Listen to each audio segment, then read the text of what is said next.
자, 김 대표님, 네. 약간 이제 우리가 이광수가 실제로 이제 친일 행보를 가게 되는 결정적인 이제 계기 중에 하나, 그게 이제 수양 동호회 사건, 이제 그 말씀을 하셨는데, 이제 그때, 일단 수감이 됐다가 이제 풀려나서 건강 때문에 보석을 받은 거죠. 네. 이제 풀려나서 이제 정말 자기가 이제 황국의 시민이다라고 네, 이제 네. 밝히는 네. 이제 그런 과정이 있었다고 말씀을 하셨단 말이죠. 네. 그러면 이제 그 이후에 실질적으로 정말 우리가 어떻게 보면 도저히 이해가 안 되는 이 우리가 이 조선의 가장 대표적인 문필하고 지식인인 이 사람이 어떻게 이렇게까지 변할 수가 있나. 네. 이제 그런 내용들이 이제 쏙쏙들이 이제 나오기 시작하지 않습니까? 네. 그걸 좀 설명 좀 해주시죠.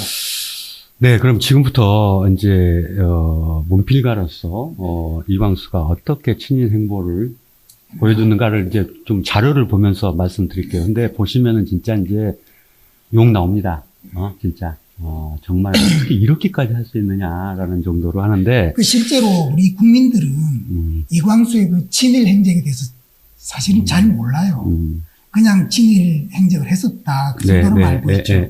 그런데 이제 이 내용을 보면 정말 뼛속 깊이 그렇죠. 친일 행각을 했다는 걸 우리가 이해를 할 수가 있겠죠. 그렇죠. 네.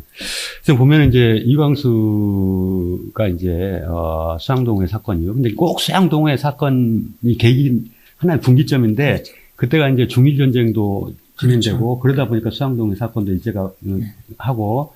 그것도 이제 그 여파로 또 그 고문의 여파로 우리 안창호 선생이 돌아가시고 하면서 이광수가 이제 또 한번 확 변하는 이제 상황이죠. 그러니까 이제 아마 중일전쟁을 거치면서 야, 우리가 대대로 사대주의였던 중국이 일본한테 망하는 걸 보고, 지는 걸 보고 아마 그게 이제 안 되겠구나. 우리는 조선의 독립은 힘들겠구나. 아마 그런 식의 마음을 굳히는 것 같아요. 그러면서 이제 그야말로 그러니까 이제 우리는 이제 그걸 이광수 편에서 이제 그 변절의 상황을 이제 이해하는 측면에서 보면 이제 그런 거죠. 그러니까 그런 뭐 흐름이라는 거죠. 그래서 이광수가 이제 언론인으로서의 활동은 이제 마감이 됩니다. 언론인으로서 활동은 마감이 되고 이제 문필가로서 본격적인 활동을 하는데 문필가이다 보니까 주로 이제 잠깐만 그러면 그 언론인으로서 활동이 끝났다라고 하는 것은 동아일보를 거치고 10년 동안 그다음에 조선일보로 가서 조선일보의 모든 일을 다 맡아서 하는 그 일을 이제 완전히 끝나고 조선일보도 떠나는 겁니까? 그렇죠. 떠나는 거예요. 수양동의 사건으로 감옥에 갇히면서부터 이제 조선일보를 이제 결벌을 하는 거죠. 나와서 이제 그러면서 이제 기본적으로 문필가이다 보니까 일단 이제 문인단체들을 결성을 해가지고, 이광수가 이제 조선문인협회 회장이 돼요. 근데 이제 조선문인협회가 어떤 역할을 하냐면은, 일본의 전쟁이라든가 한국 식민화 정책의 문학으로서, 문학인들은 문학으로서 거기에 충성을 해야 된다라는 것을 이제 주로. 아니, 그러면 그 문인협회 회장까지 지내는 그 과정에서 그걸 뭐 반대한다거나 뭐 이런 지식인들의 그런 운동 이런 것도 없었나요? 이때는 아예 완전히 압제하에서 아무 이야기도 못하는 그런 그러니까 상황. 아무 얘기도 못하기도 하지만은 그러니까 금방도 말씀드렸다시피 그 당시 지식인들이 그러니까 이제 독립운동가들 말고 요 안에서 그래 나름대로 사회적 활동을 하던 뭐 나름대로 민족주의라고 활동을 했던 지식인들이 이때 거의 다 변절을 하는데. 그 계기가 이제 아까 말했다시피 중일전쟁하고 일제가 이제 강해지니까 우리는 독립은 할 수 없다라고 포기를 하는 것 같아 대부분. 그래서 우리가 살 길은 한국 식민이 돼서 2등 국민이지만은 일본인이 돼서 살자. 2등 국민으로서 또 사는 게 좋겠다. 이런 식의 아마 생각들을 굳히는. 그러니까 이게 사실 우리가 여기서 좀 짚고 넘어가야 될 게 일반 국민들이야. 뭐 어떻게 돌아가든지 그냥 일단 하루하루 먹고 사는 거. 그게 바빠서 그냥 사는 건데. 아니죠. 일반 국민들도 독립의 열망들 다 갖고 있지. 그냥 나 몰라라 한 건 아니죠. 그렇죠. 뭐 하여튼 어쨌든 제가 이제 강조하고 싶은 거는 그 일반 국민들은 어쨌든 자기들이 나름대로 뭐 행동을 한다든지 이런 건 아니지 않습니까? 그런데 이 지식이라는 사람이 그런 그 일반 민중을 오히려 뭐라 그러죠? 그 곡학아세한 앞장서서 오히려 일제에 순응하게 만드는 지금 그런 역할을 그렇죠. 대표적으로 지금 하고 있다라는 그런 거죠. 네. 그래서 이제 이광수는 이제 조선문인협회 회장 하면서 이제 여기서 전쟁 상황이지 않습니까? 태평양 전쟁도 일어나고 뭐 하고 하니까 이제 문인 위문대도 조직하고 그런 걸 통해서 이제 강연도 하고 글도 쓰고 글도 천재도 글쓰기는 천재예요 진짜. 천재다 보니까 이제 주로 당시에 나오던 일제가 1940년대 우리 동아일보와 조선일보를 다 폐간시키잖아요. 그러면서 이제 나머지 언론 매체들이라는 게 이제 신문과 잡지인데 신문과 잡지들이 그야말로 이제 충성하는 잡지들만 발행이 되는 거죠. 거기에 이제 이광수가 주로 여러 매체에서 활동을 하는 글을 발표하는데 주로 발표하는 게 매일신보, 경성일보, 그 다음에 신시대라는 잡지가 있어요. 친일 잡지. 그 다음에 이제 김동완이 만들었던 하인 김동완이 만들었던 삼천리 이런 잡지들을 통해 잡지와 매체 신문들을 통해서 주로 발표를 하는데 그 내용을 한번 이제 앞으로는 자료를 통해서 쭉 살펴볼게요. 일단 신시대라는 잡지를 보면은 이렇게 신시대 잡지 그 1940년 1호로 목차를 한번 제가 자료로 준비해 봤는데 여기 보면은 이 한 잡지 안에 이광수 글이 4개가 실려. 4개가 실리는데 하나는 이제 신시대의 윤리. 이거는 좀 이따 얘기했지만 일본 이름으로 창씨 개명을 한 거죠. 그래서 이제 가야마 미스로라고 향산광랑으로 이광수의 이름을 바꾸는데 이제 창씨 개명을 하는데 그 이름으로 나와요. 그 다음에 또 인간 수행론 해가지고 그건 춘원 자기 호로 발표를 해. 그 다음에 이제 시 2편을 실어요 또. 그 다음에 또 하나는 소설 그들의 사랑. 이 그들의 사랑은 또 이거는 또 이광수라는 이름으로. 그러니까 한 잡지에 이 뭐 시, 소설, 논설 2개 다 이름은 다르게 같은 사람인데 그런 식으로 이제 활동들을 하는데 이 내용들이 전부 한국 시민이 되자, 충성하자. 그러니까 장르를 마다하고 자기 하고 싶은 이야기를 여러 방식으로 그냥 그때 막 써대던 그런 식이군요. 그래서 이제 좀 더 하나씩 살펴보면은 일단 창씨개명. 창씨개명 이광수의 일본 이름이 이제 가야마 미스로입니다. 향산광랑. 향산광랑. 근데 이제 이 창씨개명도 사실은. 이게 뭡니까? 향기 나는 산에 빛이 바라는 남자. 뭐 이런 뜻이네. 아니, 그 뜻보다는 그 정도 뜻이라면은 오히려 좀 문학가로서 좀 미학적이구나라고 할 수 있는데 그게 아니에요. 그게 아니고 그게 이제 자기가 왜 내가 이렇게 이름을 바꿨는가라는 것을 또 매일신보에다가 발표를 해요. 왜냐하면은 또 일제 총독부 애들이 창씨개명 하면서 몇몇 선도적 지식인들이 이렇게 바꿨다라는 것을 또 선전도 또 하고. 그 바꾼 것에 대한 그 변명. 네. 그래서 보기 한번 여기 자료 보면 한번 정동화 쭉 씨도 나옵니다. 또 이야기를 또 했군요. 그래서 이제 1939년에 경선일보에다가 이제 그건 총독부가 일문으로 발행하던 신문이에요. 여기에 이제 조선문단 오고쇼란 말은 최고 실권자라는 얘기야. 일본어로 최고 실권자. 이광수 상 일가 전체의 향산성으로 바꿨다라고 이제 폼을 터뜨리면서 그리고 1940년 1월 5일자 매일신보에다가 이광수가 이제 본인이 직접 내가 어떻게 이름을 바꾸게 됐는가 그거 한번 읽어보면은 향산이라겠죠. 향산이 이제 이광수의 새로운 성이 되는 거야. 근데 그 향산의 의미가 뭐냐면은 읽어볼게요. 그 내용은 지금으로부터 2600년 전 진무천왕께 없어 일본에 시조인가 보죠.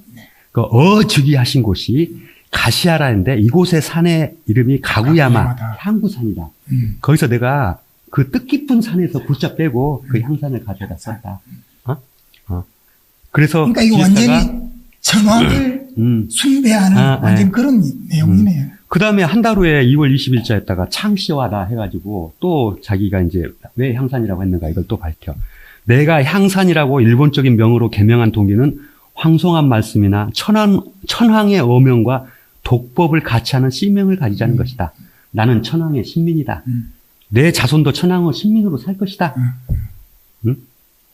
이광수라는 씨명으로도 천황의 신민이 못 될 것은 아니다. 그러나 향산광랑이 조금 더 천황의 신민답게 보인다고 나는 믿기 때문이다. 딱 이렇게 쓰죠. 정말 대단합니다. 그러니까 성씨 자체를 거르는 것도 네. 이 일본의 천황에 시조되는 천황에 그 나왔던 산 이름을 따다가 나는 이만큼 그들하고 아니 그러니까 정작에 일본 사람들은 그 이름 지을 때 우리가 알기로는 뭐 저기 대나무 밭에서 애 놓으면 죽자 닦겠고 뭐 이런 식으로 뭐 밭에서 여자 애를 놓으면 밭전자에 뭐 여자는 다 낳고 뭐 이런 식으로 일본 사람들은 실제로 그런 이름을 쓰는데 소위 조선의 지식이라는 사람이 정치 개명을 하면서 이게 정말 천황을 숭배하는 그걸 이렇게 온몸으로 육필로 이렇게 보여준다라고 하는 것은 이건 친일 중에서도 정말 그 정도를 가늠할 수 없을 정도로 정말 심한 그런 행태. 그러니까 이제 계속 이것부터 계속 하되 진짜 아까도 말했다시피 정말 이 막 올라와요 뭔가가. 아까 이야기했듯이 뼈와 살과 뭐요 피가 다 해서. 다 해서. 그래서 이렇게 그 당시 그래갖고 이제 다음 편에 우리가 채남선을 할 건데 채남선도 이때 창시경을 다 해요. 그때 이제 우리 민족 지도자라고 하는 한용운도 있고 홍명희 선생도 있잖아. 근데 홍명희 선생이 한용운을 찾아가갖고 아니 이 광수랑 남선이가 창시개명을 했다는데 이 자식들이 그래도 되는 거요? 그러니까 한용운 선생이 먼저 뭐라고 하냐면은 개들을 너무 과대평가하고 있구만. 말을 할 줄 아는 개가 있다면은 아마 당신같이 항의 안 할 것이다. 한마디로 개 취급해버린다. 개 취급해버리는 거야. 그 다음부터 절교. 이광수하고 절교하는 거예요. 그런 창시개명부터 뼈와 살과 피가 나는 신민이다라는 것을 보여주는 거죠. 그리고 이제 그 다음에 이제 또 나쁜 짓. 이제 계속돼. 이제 시작이야. 이제 시작. 계속되는 거야. 그러니까 이제 계속되는 거야. 자기 혼자 창시 개명하고 내 혼자 황제를 천황을 모시는 그런 일본인으로 살겠다가 아니라 이제는 일반 국민들까지 이제 그 일본의 모든 정책에 참여할 수 있도록 그중 대표적인 게 이제 그 징병. 그렇죠. 그러니까 이거 좀 뭐냐면은 문학을 통해서 이제 한국 식민이 되는 걸 이제 주창을 하고 그다음에 그 당시 이제 대동아 공영론 일본이 그냥 아시아를 좀 해가지고 세계와 맞서야 된다. 이 자체의 생각이 스스로 신념화돼서 이런 것들을 이제 주장을 하는 거예요. 그래서 한국 식민이 되자 하고 그다음에 이제 중일전쟁, 태평양 전쟁 때 이제 그 지원병 징병제 여기 참가해라라고 또 이제 이 글로 또 강연으로 막 그걸 하고 다니는 거예요. 그것도 또 대표적으로 좀 몇 개만 볼게요. 여기 또 자료 보시면 지원병 장행가라는 게 있어. 그래서 이게 삼천리 잡지에 발표된 시인데 이게 여기 이걸 시를 갖다가 이거를 노래로 만들었어요. 그래갖고 이거를 장행가. 그래가지고 이걸 이제 경성방송 그 당시에 경성방송에서 틀어줘 이 노래를 가사를 잠깐 볼까요? 만세 불러 그대를 보내는 이날 임금님의 군사로 떠나는 길 우리나라 일본을 지키랍시는 황송하신 뜻받아 가는 지원병. 이게 뭡니까? 임금님 일본의 천황이겠지? 임금님 군사로 떠나는 우리나라 일본이래. 우리나라 일본 황송하신 뜻받아 가는 지원병. 그리고 이제 계속 이런 이 경성일보나 신시대, 이 매일신보 이런 것들을 통해서 이 지원병을 촉구하는 글들을 계속 발표를 해. 또 하나 보여드릴게. 여기 이제 신시대란 잡지에 또 뭐라고 얘기하냐면은 1942년 6월호 신시대 잡지에 이제 일본이 구체적으로 태평양 전쟁으로 들어가면서 학병을 모집을 해요. 그러니까 이제 학생들한테도 나오라고 강제로. 그러니까 이제 뭐라고 썼냐면 그동안 조선 사람 남자들은 병정이 못 되었으니 반편 국민이었다. 내년 이제 학병이 실시되는 내후년부터는 그야말로 온군 국민이 되는 것이다. 이 뭡니까 이게? 그리고 또 이제 1944년은 매일신보에다가는 또 시를 발표를 해. 조선의 약도요. 그래가지고 유명한 거죠. 이 성전의 용사로 부름받은 그대 조선의 약도요. 지원하였는가? 그러니까 성전이라고 지금 이름을 붙였어요. 네. 참, 이런 이제 특별 지원병을 가라 조선의 육천 학도요. 이런 식으로. 그러니까 제가 이걸 보면 이 좀 다른 이야기이긴 한데 김 대표. 우리가 이 한일 이 강점기, 일본 강점기 이걸 비교하는 국가로 프랑스나 독일을 예를 많이 든단 말이죠. 그 당시에 프랑스에도 천재 지식인들이 있었어요. 네, 네. 그 사람 중에 우리가 잘 아는 사람, 제가 몇 사람만 이야기 드리면. 짧게 해주세요. 예. 짧게. 자, 요거 제가 이야기를 좀 드린 이유가 있습니다. 짧게. 사르트르, 그 다음에 까미, 실존주의자. 앙드레 지드, 뭐 이런 사람들, 우리가 너무 잘 아는 생텍쥐페리, 너무나 잘 아는 그런 문필가고 철학가고 지식인들 아닙니까? 네. 근데 이 사람들은 이때 어떻게 했냐면, 이 사르트르 같은 경우는 기상관측병으로 나가요, 자기가. 독일하고 싸우기 위해서. 그 다음에 생텍쥐페리는 그 야간 비행이라는 소설이 유명하잖아요. 이 사람 직접 이제 비행기를 모는데 실제로 정찰기 병으로 나갑니다. 그러니까 그 당시에 이 프랑스의 소위 천재 지식인들은 물론 그 당시에 변절한 지식인들도 있지만 우리가 아는 이 유명한 이 철학가들, 문필가들은 실제로 자기들이 이 대독 전쟁에 참여를 하는 그런 어떤 지식인으로서 행동을 보여준 그런 거하고 너무 비교가 되니까. 아니, 잠깐만. 화가 난다는 아니, 거지. 잠깐, 화가 나긴 나는데, 우리나라도 지식인들의 독립투사도 있었고, 독립운동도 있었어. 아니, 그러니까 모든 우리나라 지식인들이 다 이렇게 변절한 건 아니에요. 그러니까 제 말은 뭔가 하면, 그 정도로 사람들한테 영향을 미칠 수 있는 이 그래. 천재적인 지식인들이. 이렇게 해서 안 그러니까 어떤 나라에서는 그런 식으로 하는, 정말 그 독일에 대항해서 자기 몸을 던져서 지식인이 펜을 던져버리고. 그러니까 우리나라도 있는데 이광수나 최남서처럼 변절하는 지식인도 있었지만은 나 지금 화가 날라 그래. 독립을 진짜. 위해서 정말 목숨 바친 지식인들도 아니, 있었어요. 물론 그렇죠. 있었어. 그러니까 이광수를 제가 빗대서 보면 우리가 하도 천재 하면서 우리가 워낙에 이 사람이 문필가로서 뛰어난 사람이고 언론인으로서 뛰어난 사람이었기 때문에 그러니까 이런 식으로까지 하니까 저좀 화가 난단 말이에요. 계속 좀 친일 행적을 그러니까 친일 행적을 좀 파헤치는 지금 그 김 대표께서 이렇게 자세하게 이야기를 해주시니까 없던 화가 지금 더 나서 그러네요. 하다 보니까. 아니, 저도 하여튼 흥분하지 마세요. 예. 흥분하지 흥분을 마시고. 가라앉히고. 그리고 이제 또 전쟁 시기잖아요. 그러니까 대동아 공영론이 일본이 주창하던 거잖아요. 그러니까 그 영미 제국주의에 맞서서 우리가 아시아를 제패하고 대항하겠다. 이게 대동아 공영론의 핵심이거든요. 여기에 완전히 빠져드는 거야. 그렇죠. 우리 지식인들도.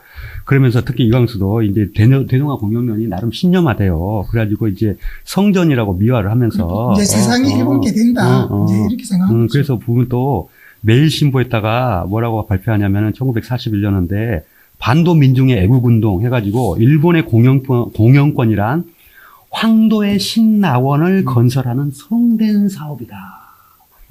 아주 그냥 문필가 수사에 쓸 수 있는 표현을 그냥 그대로 다 하는 거죠. 그리고 또 이제 신시대 1942년 1월호 잡지에다가 뭐라고 하냐면은 미국과 영국을 철하옵신 대조를 나리신다. 아세아 성역은 원래 천손민족의 번영할지어. 이거는 항시를 얘기하는 거예요. 우리 임금 이제 광복을 선하시다. 정말 그냥 광복이라는 자 여기 쓰네요. 광복이라는 말을 엿다 썼네 정말. 정말 희한하다. 근데 이제 이런 것도 있지만은 또 더 대단한 게 이광수가 그래도 문필가고 언론이었고 문학도 아닙니까? 근데 이 양반이 조선어를 부정을 해. 조선어를 부정을 해. 그러니까 조선어 쓰지 말자. 우리의 국민은 여기서 국민이라는 것은 이제 일본과 합쳐진 국민인 거야. 글이 두 개가 있을 수가 없다. 그래서 조선어 쓰지 말고 일본어를 우리의 국어로 아니 그러니까 이게 정말 황당한 게 뭔가 하면 우리가 이광수가 근대문학의 효시라고 이야기를 하지 않습니까? 근데 그 근대문학의 그러니까 문학가가 기반이 뭔가 하면 제가 이 말씀 꼭 드려야 될 것 같아요. 그 근대문학 기반 중에 하나가 이 언어민족주의라고 하는 것이 깔려 있어요. 네네. 근데 그런 언어민족주의의 그런 흐름 속에서 근대문학을 했던 사람이 자기 말을 부정하고 일본을 써야 된다라고 주장하는 이런 사람으로 변절했다라고 하는 이것은 변절 정도가 아니라 완전히 사람이 그러니까 이거는 거잖아요. 맞아요. 변절이 아니고 그냥 나는 시민으로서 2등 국민이 될 수밖에 없겠지만은 시민으로서 사는 게 우리가 살 길이다라는 또 신념화 되는 거죠. 또 좀 더 볼게요. 그러니까 그러면서 자기 정체성 자체를 완전 문학도로서의 정체성을 확 부정하는 거야. 그래서 신시대 1941년도 또 잡지에 반도의 형제 자매에게 보냄이라고 이것도 일문으로 써. 왜냐하면 그거를 우리 조선말을 부정을 하니까. 그래서 뭐라고 썼냐면은. 그러니까 천재니까 일본말도 잘했겠네. 유학도 했으니까. 프랑스 유학하셔갖고 프랑스말 잘하잖아요. 저 잘못합니다. 그래서 뭐라고 썼어? 볼게요. 우리 천황께서 쓰시는 말을 우리의 국어로 하지 않으면 안 된다. 조선어로 일본의 국어를 삼을 수는 없지 그러니까 우리의 국어. 네. 일본 말을. 조선어를 일본의 국어로 삼을 수는 없지 않느냐. 두 개의 국어를 병행할 수 없으니까, 그냥 일본 말을 우리 국어로 하자. 이게 문학도가 이런 말을 해. 그 다음에 또 국민문학이라는 표현을 해요. 여기서 국민은 이제 일본. 네. 우리 조선문학은 이제 없어지고, 일본 자체로 하나로 합쳐졌으니 국민문학이, 문학이란 것은 그런 거에 복무해야 되고, 그 다음에 이 대동아 공영론, 그 다음에, 한국시민의 길, 문학이 여기에 복무해야 된다. 그게 국민문학이다. 라고 강조를 하는 게, 또 매일신보, 여기 국민문학의 의, 자료 보세요. 여기서 국가 일본이야. 일본에 대한 신뢰와 애정을 표현해야 된다. 문학이. 그 다음에 매일신보 또 1940년 7월 6일자, 황민화와 조선문학이라고 제목이 그래요. 끌려가는 일본 국민이 되지 말고, 구경하는 국민이 되지 말고, 자발적으로, 적극적으로 나서서, 여기서 이제 피와 살 이런 얘기가 나와. 신체의 어느 부분을 바늘 끝으로 찔러도 일본의 피가 흐르는 일본인이 되지 아니하여서는 아니 된다. 야, 정말 상상을 초월합니다. 이 표현이라고 하는 게. 막 올라오죠? 아니, 제가 화가 나는 게, 지금 안 그래도 우리가 일본 때문에 화가 나 죽겠는데, 요즘 아베부터 시작해서. 그런데 이 당시에 이 이광수가 이런 식으로까지 글을 썼다라는 걸 보니까 제가 더 심해요. 제가 진행을 못 하겠습니다. 더 심해. 또 황민화와 내선일체. 그것 내용 한번 볼게요. 우리가 잘 아는 내선일체 여기서 나오는. 그게 이제 또 매일신보 1940년도 9월 4일자에 이렇게 써요. 심적 신체제와 조선문화의 진로 해갖고 나는 지금에 와서는 이러한 신념을 가진다. 즉 조선인은 전혀 조선인인 것을 잊어버려야 한다. 아주 피와 살과 뼈가 일본인이 되어버려야 한다. 여기서 피와 살과 뼈가 일본인이 되고자 했던 안타까운 조선의 천재라는 그러니까 말이 나오는 자기 거야. 스스로의 그걸 이런 식으로 정당화하면서 그걸 또 띄어내면서 국민들을 호도하는. 그 아까 내가 그 신시대라는 잡지에 4개의 글을 썼다고 했잖아요. 거기에 이제 첫 번째 제일 첫머리에 쓴 게 신시대의 윤리. 이 새로운 시대의 우리의 윤리는 뭔가라고 논설을 썼는데 그 내용은 또 보면은 자, 금일 조선인의 신윤리는 천황께 귀의를 하는 것이다. 모든 것을 천황께 바치는 것을 충이라 한다. 내선일체는 조선인의 이상이다. 막 올라오죠? 숨을 모시겠네. 그치? 또 신시대 1941년 신시대에 시를 써요. 시를 써. 뭐라고 썼냐면은 몸에 가득 아침 하늘 햇볕을 받아 공손하게 가지런히 허리 굽혀서 우리 임금 천황폐하 개오신 곳을 마음 모아 정성 모아 요배드리세. 표현 잘하시는데요. 아니 일제시대 했으면 이거보다 더 잘했을 것 같아요. 그 다음에 또 이게 하는 또 거 보니까 1943년도에 하는 거 보니까 그런 완전히 아니 내가 이제 몰입하시네. 이거를 우리 보시는 분들한테 조금 이렇게 감정이입을 시켜서 좀 느끼시게끔 하려고. 또 희망의 아침이라는 또 노래도 아마 이제 글 쓴 게 노래로 또 가사가 됐겠지. 거기에는 김 대표 노래 잘하시잖아요. 대륙 이만리, 대양 삼만리, 대아세아의 대공영국에 우리 일장기 날리는 곳이 자자손손 만대어 복누릴 국토. 이거 우리 계속 읽어야 됩니까? 아니 이거를 알아야 돼요. 알아야 돼. 그냥 이광수가 친일파였다라는 게 아니라 정말 구체적으로 뭘 했길래 친일파지? 라는 것을 구체적으로 알아야 돼. 그러니까 그런 것들을 이렇게 글로 쓸 수 있는 거 정말 천재입니다. 그러니까 이제 안타까워. 그리고 또 매일신보에 안타깝다라고 이야기하지 말고 정말 이것만 보면 쳐죽일 놈이죠. 사실 표현이 좀 흥분하셨군요. 예, 네? 석학께서 그렇게 표현하시다니. 때려 죽일 놈이랄까요. 지금 좀 약간 마음을 가라앉히시고. 그러면 하나만 더 해볼게요. 매일신보 1945년 1월 18일째 모든 것을 바치리. 이것도 황민화 내선일체를 강조하는 내용이에요. 조선의 동포들아, 우리 모든 물건을 바치자. 우리 모든 땀을 바치자. 우리 모든 피를 바치자. 동포야, 우리들 무엇을 아끼랴. 내 생명에서 나온 것이라 말하지 마라. 내 생명 그곳조차 바쳐 올리자. 우리 임금님께. 우리 임금님께. 아니, 그러니까 이게 보면 재밌어요.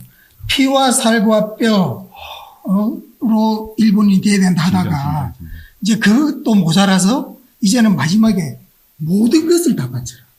피와 살과 뼈 하고 또 나머지 남은 거. 뭐가 있나? 하여튼 모든 걸 다 바치라는 거 아니야, 지금.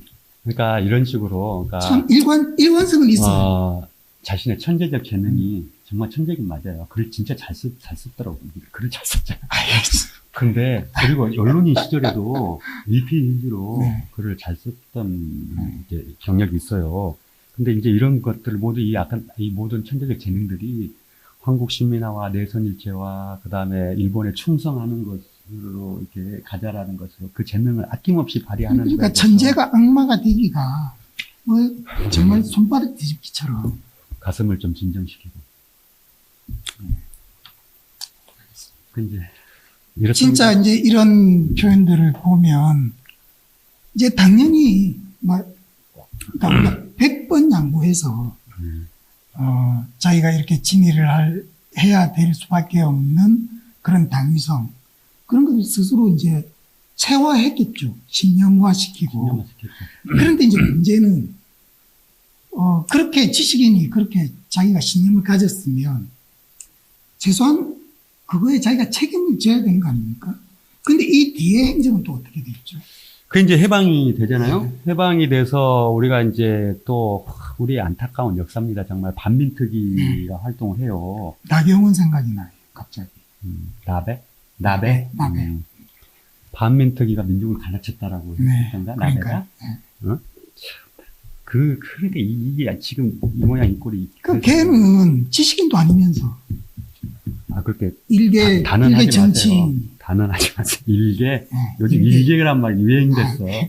누가 했지? 어떤 검찰이. 해가지고 일개 장관이 뭐 이런 표현을 썼었지. 아니, 누가 그랬잖아요. 대통령한테도 일개 대통령이. 일개. 자, 그래서 네. 반민특위에 이제 소환이 됩니다. 네. 반민특위에 소환이 되는데 그 전에 이제 해방이 되니까 이광수가 자기의 친일에 대해서 나의 고백이라고 책을 또 써요. 역시 또 문필가로서 문필가답게 자기 친일 행동을 변명하는 책자를 써. 글을 발표해. 나의 고백. 거기서 나는 민족을 위한 선택이었다. 여기 보시면 이제 여기 뭐 민족문화연구소 친일 인명사전에 나오는 이제 자료거든요. 여기 보면 이제 나의 고백 책자의 내용에 나는 민족을 위해서 어쩔 수 없이 한 거다라고 이제 변명을 하고 그다음에 우리 병자호란 때 우리 잡혀갔던 우리 여인네들이 올 때 홍제원에서 이제 목욕을 하고 죄를 사야 되잖아요. 그것과 같이 해야 된다라고 이제 주장을 하는 거죠. 아니 그러니까 이 글에서 정말 화가 나는 부분이 어떤 부분인가 하면 이겁니다.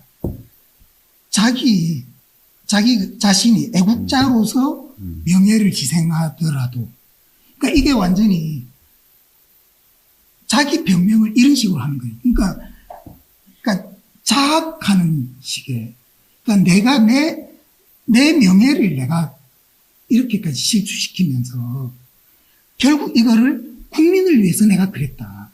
이게 얼마나 치졸한 그런 표현입니까? 근데 이제 좀 정리 차원에서 이광수 독립 계몽에 앞장섰고 독립운동에도 상해 임시정부까지 활동했던 이광수가 어떻게 이렇게 변절하는가라는 어떤 이제 흐름을 우리가 좀 유추를 해보면은, 그러니까 1910년대 때는 조금 이제 1차 세계대전이 끝나고 그러면서 이제 또 새로운 국가들이 부상하고 그다음에 민족 자결주의도 나오고 하니까 좀 독립이 희망이 있었던 시기라고 생각을 했던 것 같아요. 그리고 또 젊은 혈기도 있었고 하니까 독립운동에 참여를 하고 계몽운동에도 참여를 했는데 상황을 쭉 보니까 이게 아닌 것 같다라는 생각을 하는 거야. 그렇겠죠. 그러니까 갈수록 일제가 강해지고 그리고 또 우리 국민들이 노력했던 것들이 수포로 돌아가고 하다 보니까 또 몸도 자신도 폐병으로 계속 고생하거든요. 몸도 안 좋고 하다 보니까 이제 아니 몸이 안 좋은 거는 뭐 그거는 좀 그렇죠. 저도 몸이 안 좋아요. 그래서 이제 민족 개조론으로 좀 갔다가 그 다음에 이제 중일 전쟁 거치면서 일제가 정말로 아시아를 다 석권하고 또 태평양 전쟁까지 일으키고 하니까 그렇죠. 야 이거는 정말 우리는 도저히 독립할 수가 없고 그러니까 이제 그나마, 세상은 완전히 일본 천국이 일본 되는구나. 천국이 되는구나. 그래서 우리가 살 길은 그래서 일본의 2등 국민이시라도 일본의 시민이 돼야지만 살겠다라는 것이 신념화되는 네. 그런 어떤 사상적 흐름이 있었던 것 같아요. 예, 내가 유추해 볼 때. 그러니까 그렇게 유추를 할 수 있는데 자기가 가까이는 수양 동호회 같은 데서 나와가지고 자기 한 목숨 살리기 위해서 그 황제 인민으로서 황제 신민. 황제 신민으로서 살겠다라고 그래놓고 나중에는 이게 다 민족을 위해서 예, 민족을 위해서다. 이게 말이 안 되는 소리죠 정말. 그렇죠. 뭐, 에이. 할 말이 없습니다. 참 그렇습니다. 그 이제 이광수의 말로 마지막에 네, 어떻게 말로. 되냐면 이광수가 사실 폐병으로 많이 고생을 하잖아요. 그러니까 아까도 얘기했다시피 어렸을 때 폐병을 앓았는데 고치지 못해갖고 평생 이 폐병이 이광수를 괴롭혀요. 근데 이게 그러면 뭐 폐병 환자는 다 뭐 친일을 했습니다. 아이 그건 아니고 그건 아니잖아요. 어쨌든 이제 그래서 이제 이광수가 1950년도에 이제 6.25 전쟁이 생기면서 북에서 데리고 가요 이광수를 이제 데리고 가는데 가갖고 거기서 또 폐병이 재발을 해. 그래서 이제 거기서 이제 목숨이 위태로우니까 그 홍명희 선생이 동경에서 같이 공부했던 인연도 있고. 우리가 나중에 홍명희 선생에 대해서도 이야기를 할 기회가 있겠죠. 네, 그렇겠죠. 그래서 이제 같이 또 홍명희 선생이 사실 이광수보다 4살 연상이에요. 그래서 동생처럼 아꼈던 친구야. 그런데 이제 변절하고 하니까 좀 절교도 하고 했지만은 나중에 홍명희 선생이 북의 정권에 참여를 하잖아요. 근데 이제 이광수가 북으로 납북대 왔어. 근데 막 병으로 고생해. 그러니까 좀 살리려고 병원으로 데리고 왔다 갔다 하는 와중에 폐병으로 죽어요, 이광수가. 그럼 이때 허영숙도 같이 있었어요. 허영숙은 안 갔죠. 허영숙은 안 가고. 자기 혼자 갔나요? 납북됐으니까. 와서 인민군이 데리고 간 거예요. 그렇지. 그 허영숙은 두고. 있고. 허영숙은 그 세 번째 결혼하고 그래도 계속 관계를 유지했었나 보죠. 쭉 해왔죠. 쭉 해오고, 그런 내밀한 가정사까지는 제가 잘 모릅니다. 그런 것도 네. 잘 아실 줄 알았죠. 네. 그런 것도 좋아하시잖아요. 네. 자, 그러면 한번 이제 정리를 좀 네. 해봅시다. 그러니까 이 사람이 어쨌든 조선의 최고의 그런 문필가고 천재로서 처음에 실제로 독립운동도 하고, 네, 국가의 독립을 위해서 자기가 나름대로 헌신했고, 그러나 그 과정에서 이제 완전히 변절을 하고, 또 그 다음에 해방이 되고 난 다음에 자기 병명으로 일관하다가 납북되어 가서 이제 북한에서 병으로 죽는. 자, 그러면 이제 우리가 쭉 그동안에 이광수의 삶을 나름대로 이제 정리를 해봤습니다. 워낙에 지금 김 대표께서 정말 자세하게 지금 이야기를 해주셔가지고 우리가 몰랐던 것까지 지금 저도 처음 듣는 이야기가 있습니다. 자, 이걸 이제 마지막으로 좀 정리를 좀 해주시죠. 자, 그래서 이제 우리 참 안타까운 조선의 천재 이광수를 아니 그 말은 계세요. 안타까운 천재. 이제 이광수에 대해서 평가를 한 분이 피천득, 금화 피천득이라는 유명한 수필가 있잖아요. 네. 우리 고등학교 교과에서도 인연이라는 수필 아마 다 배웠을 거예요. 근데 피천득하고 이광수의 관계가 또 돈독해요. 그러니까 이광수가 어렸을 때 어려운 시절을 겪었기 때문에 피천득이 이제 10몇 살부터 어려요. 근데 이광수가 자기의 삶을 보는 것 같이 안타까워, 피천득이. 그래서 이광수가 거둡니다, 피천득을. 그래서 집에서 숙식도 하게끔 하고, 결혼 중매도 서주고, 그래서 피천득이 많은 이광수와 돈독한 인연을 맺어요. 그러니까 아버지 삼촌급이지. 충분히 그럴 수 있을 것 같아요. 근데, 김 대표가 친일했으면 제가 불쌍해서 집에 데려와서 내가 밥도 먹이고 그랬을 것 같아. 피천득이 친일이 아니라. 그러니까. 비록 친일했더라도. 그래서 또 인간적으로. 피천득의 호가 금화인데 금화란 호도 이광수가 지어줘요. 그렇게 이제 아끼는 이제 제자급 후배야. 피천득인데 피천득이 나중에 이 얘기를 해요. 그 춘원이라는 수필을 써요. 또 피천득이 거기다 뭐라고 써놨냐면은 여기서 이제 이광수를 지칭합니다. 그는 산을 좋아하였다. 여생을 산에서 보내셨더라면 얼마나 좋았을까. 그는 안타깝게도 크나큰 과오를 범하였었다. 1937년 감옥에서 세상을 떠났더라면 얼마나 다행한 일이었을까. 이때 1937년 감옥이 수양동의 사건으로 감옥에 있을 때, 그러니까 피천득이 뭐라고 얘기하냐면 그 당시에 이광수가 그 이후로 본격적인 친일을 하기 때문에 그때 차라리 감옥에서 차라리 돌아가셨으면 이런 그 이제 안타까움을 표현하는 거지. 안타까움을 표현하는 거예요. 그래서 그러니까 이게 사람이 굳이 너무 오래 살아도 안 좋아요. 아니 고래 이제 58세로 김 대표도 너무 58세. 오래 살고 하지 말고 건강 별로 안 좋죠. 그래서 자 마지막으로 이광수를 한마디로 제가 정리를 하고 제 나름대로 정리하는 겁니다. 제가 제가 이광수를 한마디로 김 대표의 정리하자면 평가. 그야말로 피와 살과 뼈까지 일본인이 되고 돼야 했던. 그래서 가야만 미스로가 될 수밖에 없었던 되었던. 그러니까 할 수밖에 없었던이 아니고 되었던. 가야만 미스로가 되었던 안타까운 빼자니까. 천재. 그냥 천재. 네. 근데 천재는 확실해요. 아, 천재는 맞는 것 맞아요. 같아요. 천재는 진짜 맞는 것 같아요. 아니, 그러니까 이런 친일이 있으니까 이 사람의 정말 평가받아야 될 그런 문학조차도 사실 제대로 우리가 평가를 못하는. 그렇죠. 또 평가할 필요도 없는 지금 그런 상황이 돼버린 거 아닙니까? 그렇죠. 아마 문학 쪽에서야 뭐 나름대로 평가를 하겠지만. 그렇죠. 문학은 또 문학 또 평가하겠죠. 또 하겠죠. 자, 어쨌든 오늘 이 아주 오랜 시간 동안 이광수라고 하는 이 사람, 한 사람에 대한 내용을 너무 자세하게 또 재밌게, 물론 제가 또 진행을 잘했지만, 오늘 많은 걸 또 배우고 갑니다. 우리가 이 특별교육을 참 잘한 것 같아요. 김 대표의 이런 식견, 지식, 이 지식인으로서의 그런 면모, 이걸 다시 한번 확인하는 또 그런, 역시 전북민연연의 대표가 될 만하다. 부끄러워요. 부끄러워하세요.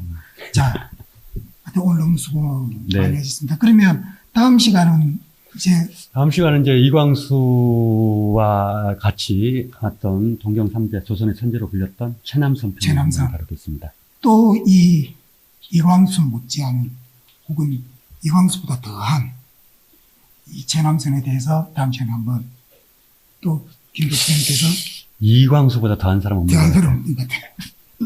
그러면 다 같은 거죠. 거의 뭐 이광수급의 최남선에 대해서 다음 시간 알아보도록 하겠습니다.